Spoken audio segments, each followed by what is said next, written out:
821, Atar on the Irish coast. The raid lasts maybe an hour.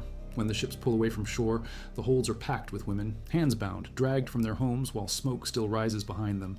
The annals of Ulster record it plainly. Great numbers of women carried into captivity. Not treasure, not silver, women.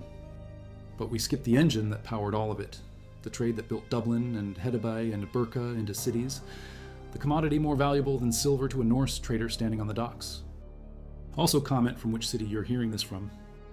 This script is researched and factual, using sources from the Annals of Ulster, published in 15 volumes by the Dublin Institute for Advanced Studies, compiled from manuscripts dating to the late 15th century, and Ben Raffield's 2019 analysis in the journal Slavery and Abolition. From Uppsala University's Viking Phenomenon Project, examining iron shackles recovered from Birka, Hedeby, and Dublin between 1870 and 2019. Now back to the information. Ahmad ibn Hawqal writes about it a century later. The raiders target women and children specifically. Not warriors, not monks with chalices, women who can weave, women who can bear children, women who will sell. Slave markets stretch from Spain across the Mediterranean to Egypt. The network runs north through Dublin to Hedeby on the Baltic to Birka, in Sweden to Bulgar on the Volga. Every major trading hub in the Viking world doubles as a slave market. Archaeologists find the proof in 1878 at Birka, 4 iron collars. Hedeby yields 6 more, Dublin 1, Winchester another. Designs haven't changed since Rome.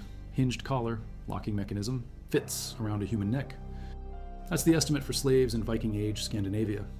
1 in 10 people you pass in Kaupang or Ribe is property. The math is simple. A longship sail takes 5 years for one person to weave. 60 ships raiding Ireland in 837 means 300 years of labor. You solve that with thralls. Slav becomes slave because Vikings raid so many of them that the ethnic name becomes the legal category. The life of St. Findan preserves one story. Findan is Leinster nobility. His sister is taken in a raid. He goes to ransom her. The Vikings take him too. He escapes, gets captured again, ends up in the Orkney Islands, eventually reaches the continent. The text doesn't say what happened to his sister. It doesn't need to. Women captured in raids have 3 destinations: Scandinavia, the slave markets, or the bottom of a burial mound with their new owner's corpse. Ahmad ibn Fadlan travels north as a diplomat from the Abbasid Caliphate. He encounters the Rus, Viking traders operating in what's now Russia. He describes their appearance: tall as palm trees, blonde, tattooed from toes to neck. Every man carries an axe, sword, and knife. They're merchants. They trade furs, amber, and slaves to Arab buyers. Because that's what they are under Norse law. Property? Advanced domestic animals. Norwegian legal codes used neuter gender for slaves. The masculine gender is for free people. He's about to witness something that will be quoted for the next 1100 years. But every night, the men of the expedition come to her tent. They rape her in turn. This is part of the ceremony. Ibn Fadlan documents it without emotion. On the 10th day, they dress her beautifully. She drinks more wine. They lift her over a doorframe 3 times so she can see her master in the afterlife. Then they lead her onto the ship where the body waits. 2 men pull the ends while the old woman stabs her between the ribs, over and over. The men outside beat shields to drown the screaming. When she's dead, they place her body next to the chieftain. They sacrifice 2 horses, a dog, 2 cows, a rooster, a hen. A naked man walks backward to the ship holding a torch, covering his anus. He lights the pyre. The ship burns. A wind picks up. Within an hour, everything is ash. His lord sent the wind to carry the chieftain to paradise immediately. Ibn Fadlan's account survives in a 13th century manuscript in the Razawi Library in Mashhad, Iran. Manuscript 5, 229, 420 pages. The funeral scene appears in sections 87 through 91. Modern historians debate how much is accurate versus entertainment for the Caliphate court. But archaeological evidence backs up human sacrifice at Norse burials. Anna Kjellström at Stockholm University examines skeletal remains from Viking Age graves in Norway, Sweden, and Denmark. The bodies show decapitation, blunt force trauma to the skull. One grave on the Isle of Man contains a wealthy male Viking and a young woman. The killing blow to the top of her head is still visible in the bone. Her body was cremated with animals. She's mixed in with horse ash and pig bones. Her name is lost. Her age is lost. What remains is the physics of murder: force applied to skull, fracture pattern. Time of death approximately the same as the man's. For 139 years, everyone assumes it's a male warrior, high-ranking, possibly a commander. Then Anna Kjellström looks at the bones for a different project in 2016. The pelvis structure is wrong for a male. The DNA analysis in 2017 confirms it. 2 X chromosomes. No Y. The warrior is female, over 30 years old, around 5 feet 6 inches, buried with full military honors at the garrison. Maybe it's a double burial and the bones got mixed up. But every bone is labeled BJ 581 in ink from 1878. Stolp's field drawings match perfectly. The gaming pieces suggest military strategy. This is not a woman buried with a warrior's weapons. This is a warrior who happens to be female. A cremation burial with combs, brooches, beads, and 10 bent spearheads stuck in the earth. The weapons are real. The question is what they mean. Normal weapon placement is on the right side. Several female graves have weapons on the left. Old Norse sagas mention cross-dressing sorceresses using axes in prophetic rituals. Folklore across northern Europe records axes in healing ceremonies. Maybe some of these women were ritual specialists. Warriors of a different kind. Some archaeologists think it's a Viking plantation, slave-driven cloth production. The cloth itself appears in graves, tablet-woven bands, complex patterns. Hours of labor per inch. Who's making it? The record doesn't say, but the implications are clear. Iron shackles found at Birka, Hedeby, and Dublin Cluster near harbors. 5 of 6 Hedeby shackles come from harbor excavations. That suggests captives are sold on wharves, directly from ships. The urban centers don't reveal large slave compounds. No purpose-built markets. Captives are probably held in private properties, traded quietly. The archaeology of slavery is an invisible archaeology. People who own nothing leave nothing behind. One pattern appears in about 1 in 25 male Viking burials. Deep horizontal grooves filed into the front teeth, long assumed to be warrior marks. But some of these men are decapitated and buried as secondary bodies with other men. Slaves, marked and killed and buried with owners. The scale is massive, 837. The annals of St. Bertin document Viking fleets, multiple ships, hundreds of warriors. They're not just raiding for silver, they're rounding up populations, 845. Bishop Foranan and his followers are taken from Clúin Camarda to Limerick. Some get ransomed, most don't. 882. The annals of Fulda record Vikings at Asselt taking traders who enter their camp to buy goods. The camp becomes a trap. The Anglo-Saxon Chronicle describes Bishop Camlic dragged to Viking ships on the Severn after a raid. King Edward the Elder ransoms him for 40 pounds of silver. That's the going rate for a bishop. Lower status captives cost less, much less. A teenage girl with no family to pay ransom is worth whatever she'll bring at market. Kaupang in Norway. Bulgar on the Volga. The Rus traders move slaves from northern Europe to Islamic markets. Arab silver pours back. Coins minted in Samarkand, Tashkent, bulk turn up in England. The network is vast. The profits are enormous. Ahmad ibn Hawqal writes in 977 that the Viking slave trade extends across the Mediterranean. Spanish captives go to Egypt. Irish captives go to Scandinavia. Slavic captives go everywhere. The Rus are middlemen. They raid the east, sell to the south. Viking economies run on this trade. The rapid urbanization of Hedeby and Birka in the 9th and 10th centuries is funded by slavery. Freoduweba in Old English, peace weavers, women whose bodies bridge the gap between enemy clans, except the peace almost never holds. A Danish princess named Hildebur marries Finn, leader of the Frisians. It's supposed to end the feud between Danes and Frisians. Hildebur's brother Hnef visits with 60 warriors. For reasons the texts don't fully explain, fighting breaks out. Hnef leads his men in a 5-day siege inside Finn's hall. Then Hnef dies. Hildebur loses her brother and her son in the same battle. Frisians and Danes on opposite sides. She orders both bodies burned on the same funeral pyre, her son and her brother. The peace she was supposed to create is ashes. The Danes and Frisians make a new truce. Hengist, Hnef's retainer, takes command. They agree to stay through winter, but vengeance doesn't wait. When spring comes, Hengist and the Danes slaughter Finn and his men in their own mead hall. They loot the place. They take Hildebur back to her people. The Peace Weaver failed. Her marriage failed. She returns home to Denmark after watching everyone she loved kill each other. Through marriage, women forge connections between tribes. But when the connections break, the women are caught between loyalties.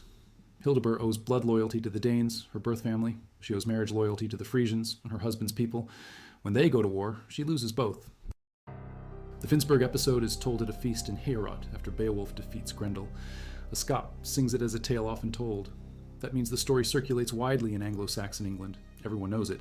The fate of the peace weaver who fails is common knowledge. Warning or entertainment, both. 10th century, Norway and Denmark. Gunhild, possibly daughter of Gorm the Old, king of Denmark, marries Eric Haraldsson, called Eric Bloodaxe, son of Harald Fairhair of Norway. It's a dynastic union. 2 kingdoms, 1 marriage. Eric becomes king around 930. He has brothers. Lots of brothers. They want the throne. Gunhild solves the problem by having them killed one by one. She locks one brother in his house and sets it on fire. She poisons another. She pays a witch to poison a third. She engineers the deportation of a fourth to England. Eventually, all the brothers raise armies. 4 armies meet in a massive battle in the snow near Eric's palace. Thousands die. Eric and Gunhild win.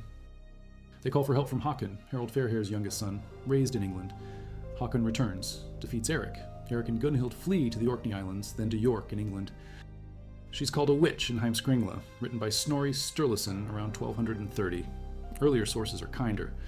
The 12th century Historia Norwegie identifies her as Gorm the Old's daughter, a political marriage, but even that text blames her for Eric's unpopularity.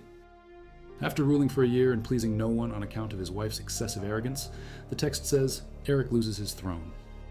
She becomes the power behind the throne. Her son, Harold Greycloak, rules, but she pulls strings. Then Håkon Sigurdsson arranges Harold's death around 971. Harold Bluetooth of Denmark, possibly Gunhild's brother, invites Harold Greycloak to Denmark for new lands. It's a trap. Håkon kills him. Civil war breaks out. Håkon wins. Gunhild flees again. In 1835, a bog body is found in Denmark. The Herald Scare woman. King Frederick VI believes it's Gunhild. He has a sarcophagus carved. But carbon dating in the 20th century proves the body is centuries older.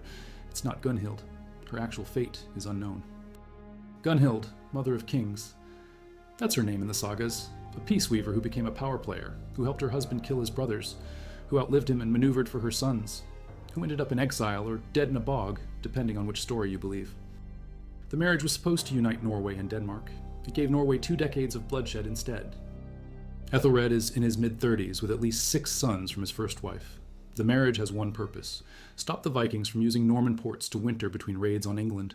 Normandy itself is Viking country, founded by Rollo, a Norse leader, in 911.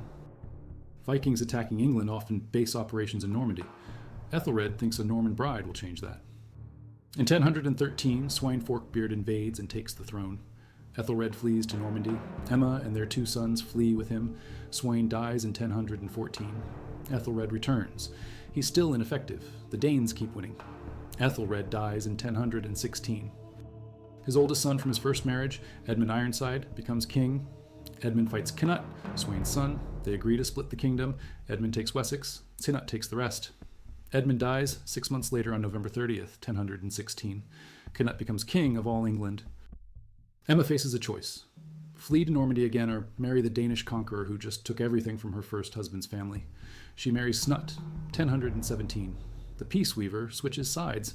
She has 2 sons with Ethelred, Edward, and Alfred, both in exile in Normandy now. She has 2 children with Knut, Harthacnut and Gunhilda. When Knut dies in 1035, succession gets complicated. Then king in 1037. Emma's sons by Ethelred try to return from Normandy. Alfred makes it to England. Harold Harefoot's men capture him. They blind him with a hot iron poker. He dies from the wounds. Edward flees back to Normandy. When Harold Harefoot dies in 1040, Harthacnut becomes king of England.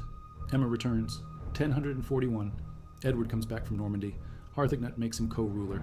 1042. Harthacnut dies. Edward becomes sole king of England.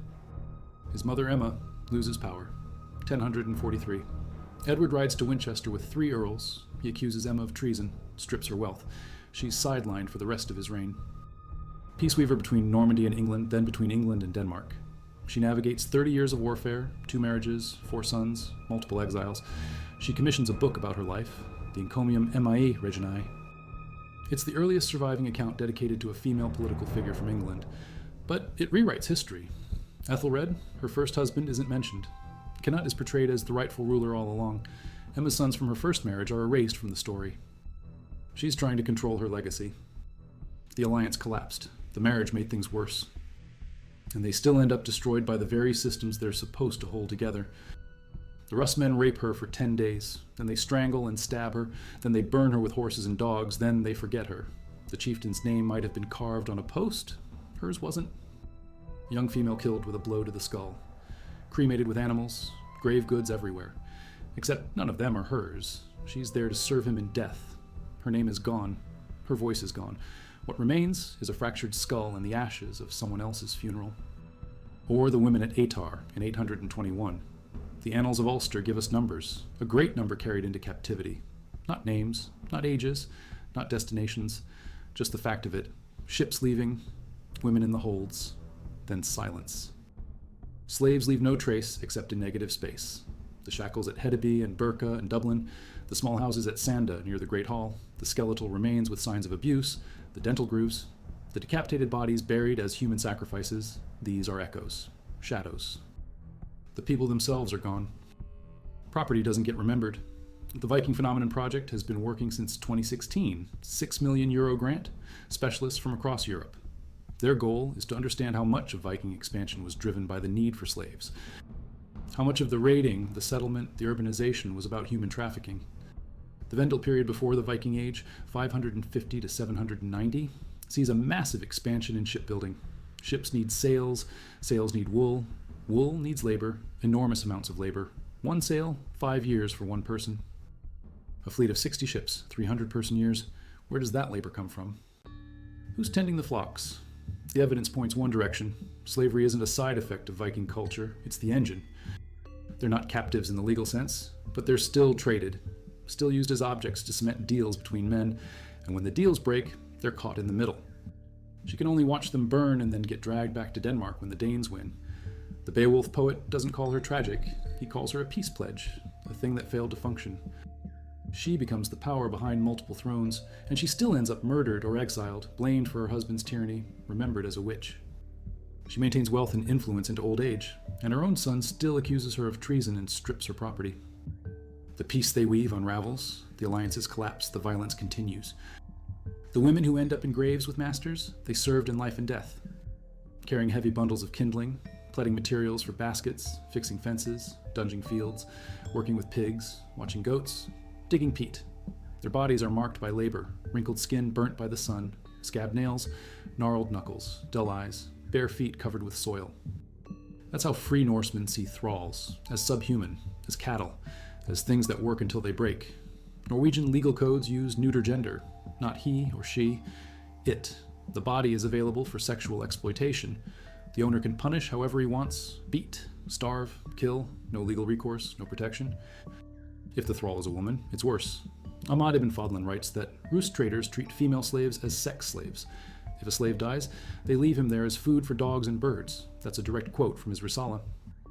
The account survives in manuscript 5229 at the Razawi Library in Mashhad, 420 pages compiled in the 13th century from earlier sources.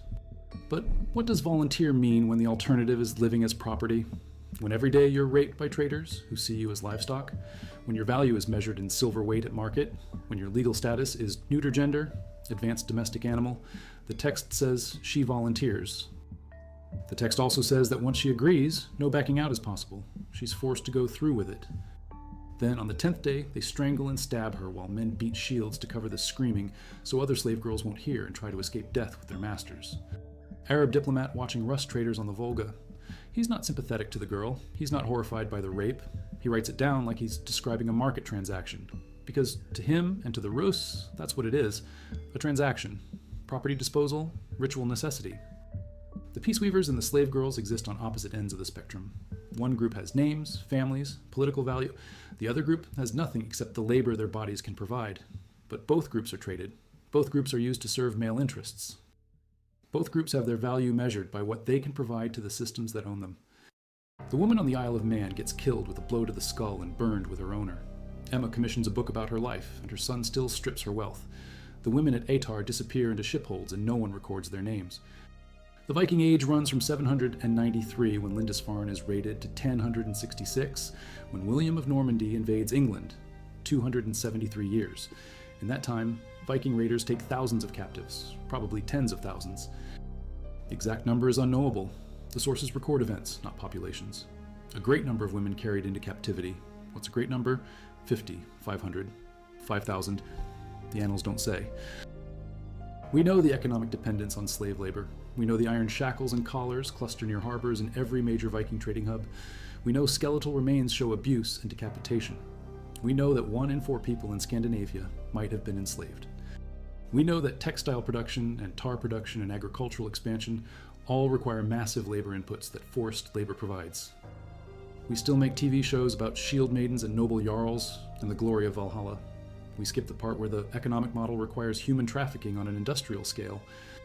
They don't own things. They don't get buried with goods. They live in the darkest corners of longhouses with the animals. They work until they break. They die and their bodies are left for dogs, or they're sacrificed at their owner's funeral, or they're buried in unmarked graves, invisible in life. Invisible in death? The economic modeling that shows Viking age expansion depends on access to slave labor. The DNA evidence showing Icelandic women are primarily from the British Isles, while Icelandic men are primarily Scandinavian. Where did those women come from? They were taken, raided, captured. Brought to Iceland as wives or concubines or thralls. Norse men settling Iceland bring women from elsewhere, voluntarily or not. She's 15 or 16. Her role is to forge alliances. She fulfills it. Then Ethelred loses, and she marries Knut, again voluntarily in the sense that she chooses to stay in England rather than flee to Normandy. But what are her options? Exile, poverty, loss of status. Or marry the conqueror and keep power. She chooses power. Is that agency or survival instinct? Both. Neither. The sagas record 5 marriages forced against the woman's declared will. All 5 are disasters. Death, mutilation, divorce. The message is clear. Forcing women into marriage is bad policy. Not because it's wrong, but because it doesn't work. The woman will sabotage it. That's the extent of female power in the system. Sabotage, passive resistance, active murder if you're gun-illed. But the system itself doesn't bend. Marriage is a contract between families. The woman is the object of the contract, not a party to it. Her consent is requested as a practical matter, not a legal requirement. If she refuses strongly enough, the marriage might not happen. Or it happens anyway, and she makes everyone miserable. She's supposed to create friendship between hostile groups by marrying into one while being from the other. Her loyalty is split. Her children have blood from both sides. If war breaks out again, she's a traitor, no matter who she supports. Hildebert loses everyone. Her position makes that inevitable. She's a bridge built over water too deep to cross. She's described as beautiful, silent, possibly mute. A man named Huskuldur buys her. Takes her home, she bears him a son. Years later, the son discovers his mother can speak. She's been silent by choice. She's the daughter of an Irish king, captured as a child, sold into slavery. The silence is protection. If they know she understands them, they'll use it against her. Better to seem broken. But the text is written 300 years after the events it describes. It's fiction based on oral tradition, based on real patterns of raiding and slavery. The romantic gloss doesn't hide the reality. Irish princess, captured, sold, enslaved, raped, bears a child. Survives by pretending to be mute for years. Uppsala University's Viking Phenomenon Project runs from 2016 to present, €6 million. Research teams across Sweden, Denmark, Norway, England, Ireland. They're excavating sites where slaves are believed to have lived. They're analyzing isotope data from skeletal remains to track origins and diet. They're examining settlement patterns to understand labor organization. The layout suggests hierarchical control. Free people in the hall, unfree people in the small houses, producing cloth. The wool comes from massive flocks. The labor is intensive. Who's doing it? The archaeology doesn't give names, but the structure tells the story. The Spillings hoard on Gotland. Discovered in 1999. 65 kilograms of silver. Over 14,000 coins, most from Islamic countries. Samarkand, Baghdad, Tashkent. The coins date to the 9th and 10th centuries. This is wealth from the eastern trade routes. The Russ are trading furs, amber, and slaves to Arab buyers. The silver is payment. Spillings is the largest Viking Age silver hoard ever found. That's how much money is moving through the system. Bishop Camlech is ransomed for 40 pounds of silver in 914. That's roughly 18 kilograms. The Spillings hoard could ransom 3 or 4 bishops, or it could buy hundreds of lower status captives. A teenage girl with no family is worth a fraction of a bishop. Maybe 1 kilogram of silver, maybe less. The Spillings hoard represents hundreds of lives converted to metal. 6 iron collars at Hedeby, 4 at Burka. Historical sources mention slave markets at Bulgar. Arab writers describe the transactions. The network spans from Ireland to the Islamic Caliphate, 4,000 kilometers, and it's operating at scale for 3 centuries. Dublin is founded as a permanent Viking base. Within 20 years, it's a major trading hub. By 900, it's one of the largest cities in Ireland. The economy runs on slavery. Irish captives are sold to Norse buyers. Norse captives are sold to Irish buyers when the politics shift. The Annals of Ulster record that in 980, Mael Sechnail, southern Uí Néill king, storms Dublin and releases all the Irish slaves from captivity. That's a political move. It imposes economic damage on his enemies. It's also good propaganda. The king who freed the captives. But the fact that he needs to free them means they're there in large numbers. Christianity is spreading. Church doctrine opposes enslaving Christians, but enforcement is weak and loopholes exist. Pagan captives are still fair game. Criminals can be enslaved. Debt slavery continues. The complete abolition of slavery in Scandinavia doesn't happen until the 13th century. 1171, the last reference to thralls in Norwegian law. Magnus the Lawmender's Code still includes regulations for slaves, but the practice is declining. Christianity has been the official religion for over a century. The economic model is changing. Feudal systems replace chattel slavery. Unfree laborers become serfs tied to land rather than owned as property. The terminology shifts. The exploitation continues in different forms. The Viking Age is built on it. The expansion west to Iceland and Greenland. The raids on England and Ireland and France. The trade routes east to Constantinople and Baghdad. All of it requires a supply of captive labor. The Annals of Ulster in 821. Atar, a great number of women. The raid on Seville in 844, women and children. The raid on Walcheren in 837, women and children. The pattern repeats. Women have specific value. Textile production, agricultural labor, domestic work, sexual exploitation, childbearing. A woman can produce more slaves. That's economic logic. No consent. It's a demonstration of ownership. The slave is property. The sex is a display of power. Ibn Fadlan finds it disgusting, but he's evaluating hygiene, not ethics. His concern is that they don't wash properly. The rape itself doesn't warrant moral judgment in his account. It's just what happens. The men outside beat shields so other slave girls won't hear her screaming and realize what awaits them when their masters die. That detail is specific. Other slave girls, plural. This is not a one-time event. It's standard practice. Multiple Viking Age graves across Scandinavia include female bodies that show signs of violent death buried with male bodies. Some are cremated together, some are inhumed in double graves. The women are younger than the men. They have no grave goods of their own. They're clearly not equals. They're sacrifices, human offerings, property disposed of at the owner's death. Some graves include multiple female bodies with one male. One grave in Norway has 3 women, all show signs of violent death, all buried with one man. What Vikings did to daughters swapped for peace was make them responsible for preventing wars they had no power to stop. What Vikings did to women taken in raids was worse. They made them disappear, not just in death, in history, erased from the record, reduced to numbers. A great number of women carried into captivity. That's all we get. That's all they left us. That's all that remains.